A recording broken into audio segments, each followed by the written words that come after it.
you're saying that men and women shouldn't have this really any differently. We should both be prioritizing zone two.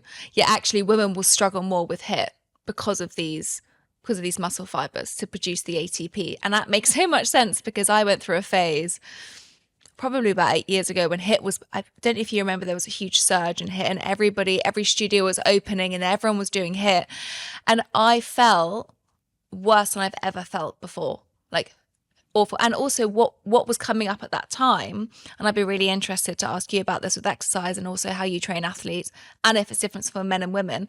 I was also fasting before I was doing those sessions as well. So you can imagine I had like no energy in me and I was going off to do these ridiculously expensive classes for an hour and raising into zone 4, zone 5. And I've never felt worse in my life. Yeah, you're totally right. And this is one of the things that, I mean, HIIT was a hype, and it was very popular 10 years ago. But very few people from 10 years ago, they're still doing it, or not that many people, because or at least people who were pursuing health benefits through HIIT. It's not sustainable and it can lead to injuries. Again, I am not saying that HIIT is bad for you, but any exercise program based on HIIT, right, is not sustainable. There are no athletes in the world who all the training they do is HIIT. It doesn't exist. And believe me, I know a little bit about what athletes train, but it doesn't exist. And in fact, now, and I'm not saying if it's a tendency or not, but what we have seen historically is the 80-20, whereas the proportions of the time, or not the time, the sessions, not the time, because the sessions that you dedicate to different intensities, about 80% is lower intensity, call it zone 2 maybe, and about 20% is higher intensity. This is the approach that we've been using with athletes forever, and it has worked. Any other approach of doing 20-80, like 20% lower intensity, 80% HIIT, it doesn't tend to work. It causes overtraining, fatigue, and I was mentioning earlier.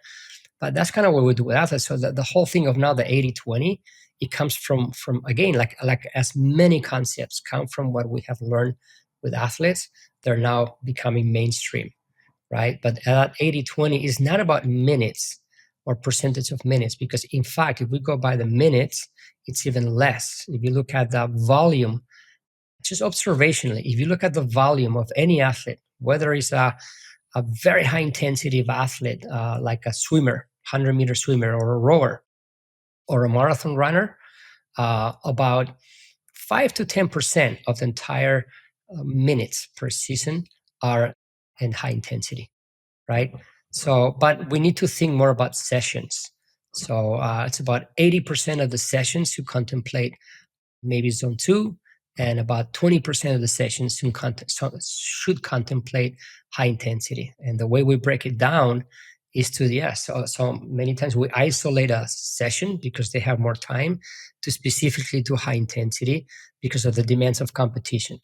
Other sessions specifically is zone 2 training, and they can be 4 or 5 hours, but mere mortals don't have 4 or 5 hours, or they even can do 4 or 5 hours for zone 2 or high intensity. So the way is about to combine it, as I said, but if you do 4 days a week, zone 2 in combination with high intensity, at least 2 or so towards the end, that's when you start hitting some sweet spot. And then that was like the distribution, right? It's more like 80-20. But again, like, HIIT, it's something that, it's just a lot of people, did it, but it's just many people didn't enjoy it. Have you had to change a lot of these athletes' mindsets on this approach to more an 80% like lower intensity and the 20% high intensity? Like, have you seen them have some resistance to that? Because obviously you've seen insane changes. I'd love for you to share some of these stories for our listeners, but how is the mindset approach when you're working with athletes in this sector? Not much, to be honest, because that's been the mentality always like that. In fact, for as I mentioned earlier, right? If you watch what swimmers do and have done forever, and they continue breaking records, is that You go to a swimming and you see the world-class swimmers, they swim up and down. And then eventually, obviously, they do some intensities, right? But it's not the other way around. So you don't have to convince them to, hey, you can't do 1,000 sprints a day. It's bad for you. Do 5 or do 10, right? Well, they're already there, right?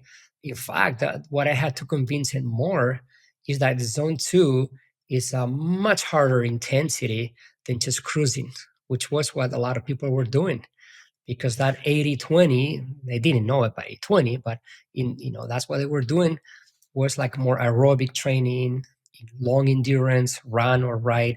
It was too easy, right? And it was too easy. It was close to a recovery intensity, and that doesn't stimulate that bioenergetics of mitochondrial function as much. So it was about convincing them that they had to go faster.